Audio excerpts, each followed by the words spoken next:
Qui était le président Ibrahim Traoré dans son incarnation antérieure? Une fois encore, nous allons entrer dans le monde des esprits. Nous allons rentrer dans le monde invisible et afin de détecter ce que l'œil, afin de voir ce qui est impossible à l'œil nu de voir. Nous allons aller à la source, mais avec un personnage emblématique et un personnage cosmique. Il s'agit de l'oracle. Si je dis nous allons aller à la source, c'est comme si c'est maintenant que nous allons le faire. Mais nous l'avions déjà fait. Mais comme le passé, le présent, le futur sont un dans l'instant présent, nous allons le faire.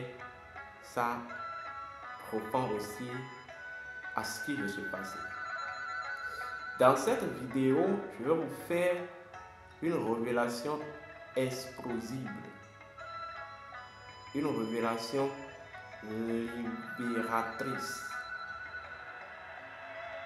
Je vais vous passer une information. C'est tellement que beaucoup attendaient, mais qui a pris le temps de venir. Qui était le président Ibrahim Traoré dans sa vie antérieure ou dans son incarnation antérieure? Avant de commencer, on m'appelle, je vais me présenter d'abord, on m'appelle Sri Awangino. Je suis instructeur spirituel, je suis métaphysicien. Je suis le voyageur des profondeurs et des hauteurs. Et dans cette qualité, j'ai fait un travail. Et je vais prêter un serment devant vous, prendre un engagement devant vous.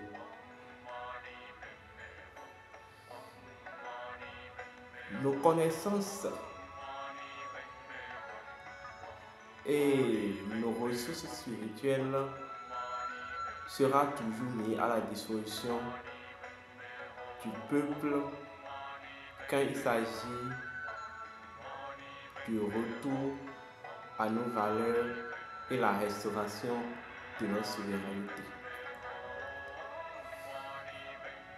Le jeune président burkinabé m'intéresse beaucoup. Le Burkina Faso m'intéresse beaucoup parce que quoi qu'on dise, je me sens aussi burkinabé. Je me sens burkinabé parce que je suis un terrien, un citoyen de l'univers. Je me sens appartenir à toutes les nations de la terre.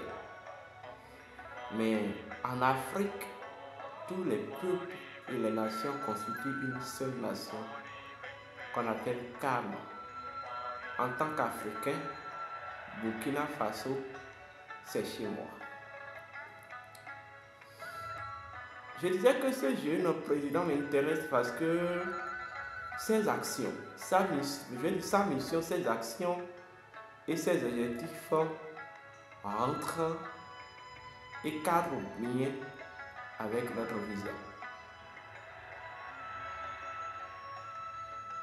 La restauration de la souveraineté africaine. Il faut comprendre que Burkina Faso, les Burkinabés ont été toujours, dans toute l'histoire, des peuples vaillants. Des peuples qui savent se faire respecter. Oui. Ce n'est pas comme dans les autres pays qu'on constate des scènes selon lesquelles les politiciens viennent foutre la merde, viennent marcher sur l'honneur du peuple. les Burkinabés savent se faire respecter par leurs dirigeants. Parce qu'en fait, ils n'ont jamais, et là jamais, quitté la lumière de leur véritable identité ou de l'identité de leur terre. Cette terre s'appelle le pays des hommes intègres. Oui. Je vais vous révéler pourquoi. Et la véritable identité de cette terre. Parce que ce qui est important, c'est de comprendre une chose. Chaque terre est dotée d'une identité. Chaque territoire, parce que la terre est unique, mais chaque territoire est doté d'une configuration naturelle associée à son propre noyau. Et ça, si vous me comprenez, les terres peuvent avoir certaines ressemblances en termes d'identité, mais dans la profondeur, vous allez constater que l'identité est toujours spécifique. Et c'est cette identité qui détermine, qui configure, qui caricature, je vais dire, le comportemental, la nature, les caractères des habitants de cette terre. Cette identité d'une terre représente, c'est comme la pierre angulaire. La pierre angulaire. Je veux dire, la colline de Bébel sur laquelle tout se repose. Au sein de la dimension invisible ou au sein du centre et de la périphérie de cette nation-là. Le Burkina Faso, selon nos investigations, je vais d'abord profiter pour rappeler quelque chose. Vous n'êtes pas obligé de croire ce que je vais vous dire. Mais si vous n'êtes pas d'accord, faites vos investigations occultes. Faites vos investigations occultes. Depuis que cette histoire de printemps ouest africaine a commencé, vous m'avez vu combien de fois venir parler de cette truc ici. On peut même compter au bout du doigt. Moi, je ne viens pas parler pour parler. Quand je viens parler, sachez que le moment est venu. Quand je viens dire quelque chose, sachez que j'ai pris les dispositions adéquates dans ce sens-là. La terre burkinabèse dit ceci. Je suis le sanctuaire de la réconciliation des deux terres. Je suis la maison des êtres libres et souverains. Je répète. Je suis le sanctuaire de la réconciliation des deux terres. Je suis la maison des êtres souverains ou souverains et libres. En réalité, voici l'identité associée à la terre de Burkina Faso. Ce qui fait que vous allez constater dans la vie de cette nation, tous les grandes luttes, tous les grands événements qui gangrènent le quotidien de cette nation reviennent toujours sur la question de la souveraineté, sur la question de l'intégrité, parce que en fait, la réconciliation énonce l'intégrité. Quand on dit deux choses se sont réconciliées, la réconciliation de deux choses, c'est l'intégrité d'une chose. Est-ce qu'on me comprend? Ici, quand on parle des deux terres, il s'agit des énergies telluriques et des énergies cosmiques, ou des énergies célestes, ou des énergies souterraines.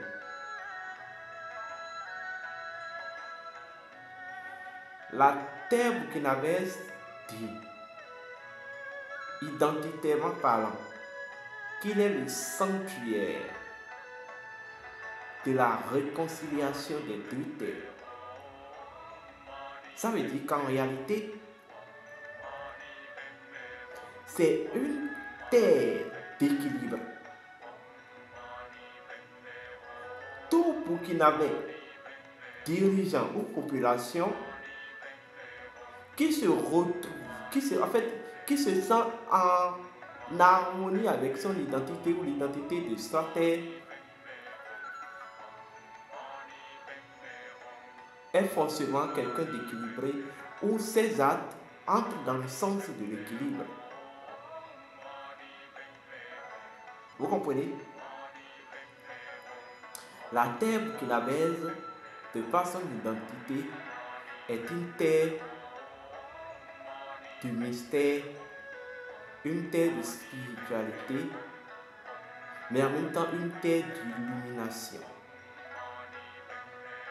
Oui. Une terre de mysticisme, c'est une manière de dire, le mysticisme, une terre de spiritualité, une terre d'illumination. Toutes les grandes luttes qui se sont déroulées sur cette terre ont été toujours les luttes mystiques et spirituelles. Ça fait partie, le Burkina Faso fait partie des seuls pays dont dominer spirituellement la conscience collective par les actes occultes ou même colonial ne peut rester indéfini.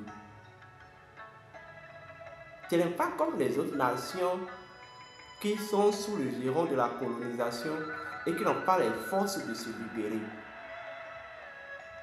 Non. Le Burkina Faso, de par son identité tellurique, dispose, je vais dire, des garde-fous énergétiques ou des garde-fous occultes qui recadrent, ramènent et recadrent la population dans l'esprit de l'identité de la terre. Ça veut dire quoi? C'est une terre qui ne laisse pas sa population aller au-delà de son identité ou agir en contradiction avec son identité.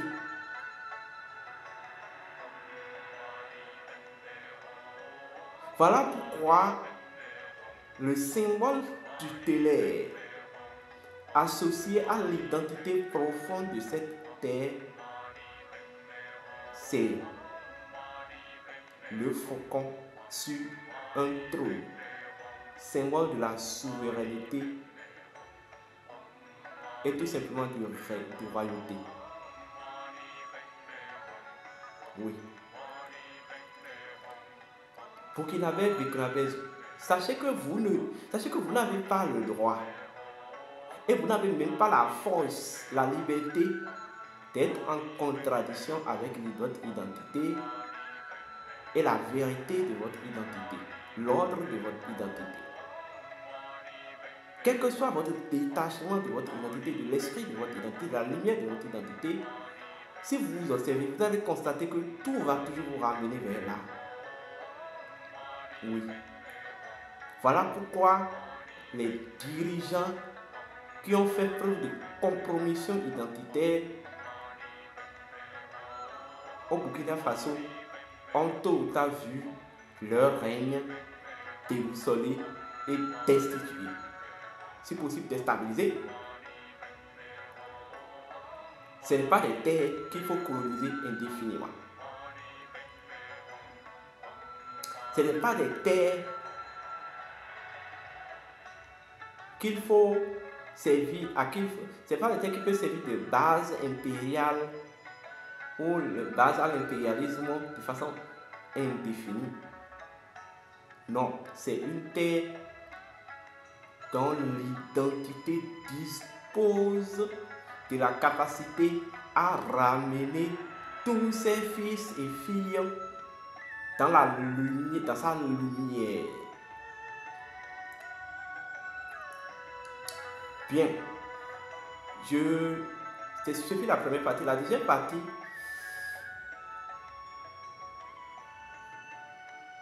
c'est qui est véritablement le président Traoré Ibrahim ou Ibrahim Traoré dans sa vie antérieure ou dans son incarnation antérieure. Ibrahim Traoré est la réincarnation actuelle du 30e Naba. Je répète, Ibrahim Traoré est la réincarnation actuelle du 30e Naba. Le 30e Naba s'appelle Naba Koutou, le premier Koutou.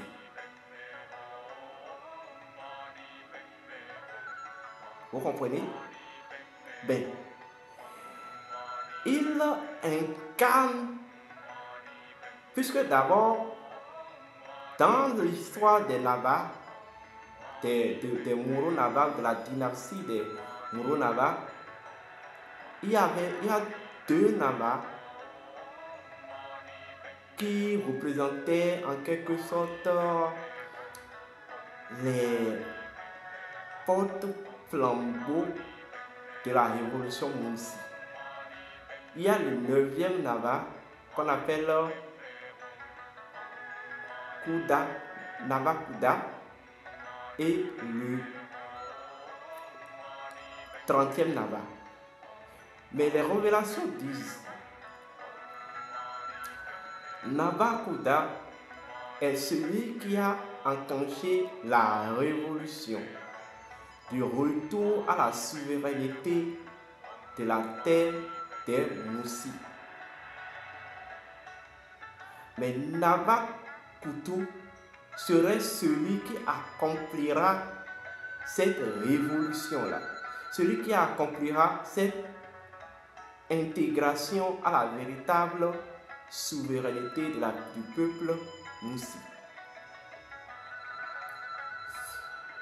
Lorsque nous avons demandé l'éclaircissement à l'oracle, voici ce qui est véritablement sorti.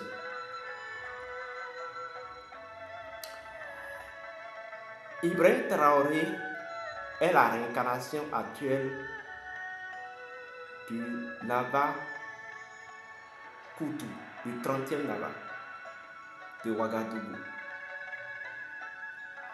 Mais porte en lui la puissance et l'énergie spirituelle de Naba Kouda.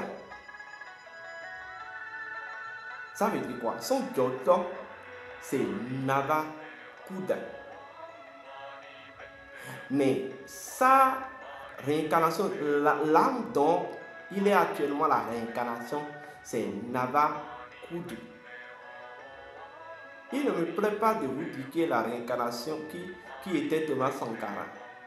Mais en réalité, je vais vous dire la vérité, Ibrahim Traoré n'est pas la réincarnation de Thomas Sankara. Sauf qu'il y a quelque chose, il y a ce qu'on appelle l'itération de l'histoire ou l'itération de l'histoire par la réincarnation. C'est ça qui s'est produit en 2023 ou en 2022. Ça qui a fait que les gens pensaient que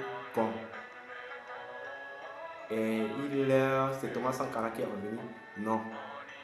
Thomas Sankara était un autre Naba. Ceux qui sont intelligents doivent comprendre. ceux qui sont intelligents en m'écoutant doivent comprendre. Mais Ibrahim Traoré est la réincarnation de Naba Koudou. Sous le règne de ce Naba, l'Ouagadougou ou les peuples moussis ont connu la plus grande prospérité, le plus grand rayonnement et en fait la plus grande restauration de leur souveraineté spirituelle et ancestrale. C'est puisque dans le temps, selon l'histoire, il y avait une guerre qui attaquait, si vous vous souvenez, bel et bien ce pays, ce continent, et je dis ce royaume-là. C'était la guerre de l'islamisation et la guerre, je vais dire, la guerre de l'islamisation des peuples et autres. Mais c'est ce roi, c'est sous la tutelle de ce roi que cette guerre fut stabilisée et que la paix fut revenue au Burkina. Puisqu'ils avaient dit qu'ils préféraient leur ancestralité que s'initier au culte de Dieu. C'est ce qui a fait même que après son départ, il y a eu des problèmes entre son succédant et les troupes de Samori Touré. Je commence par vous situer un peu. Oui.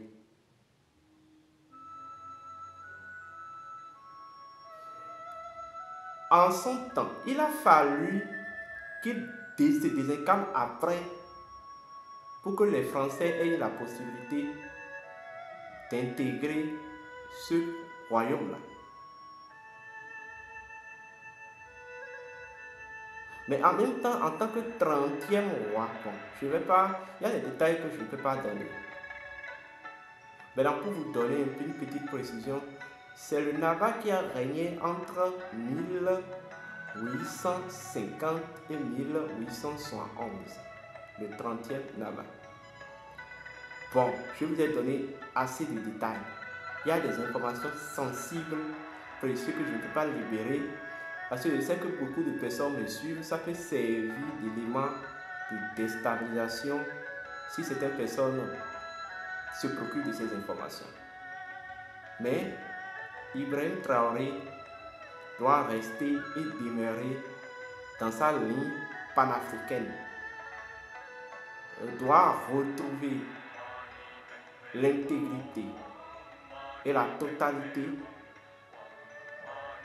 de la conscience, du pouvoir et de la puissance et de l'énergie spirituelle dont il est l'incarnation et en fait, réaviver le pouvoir de sa vie antérieure.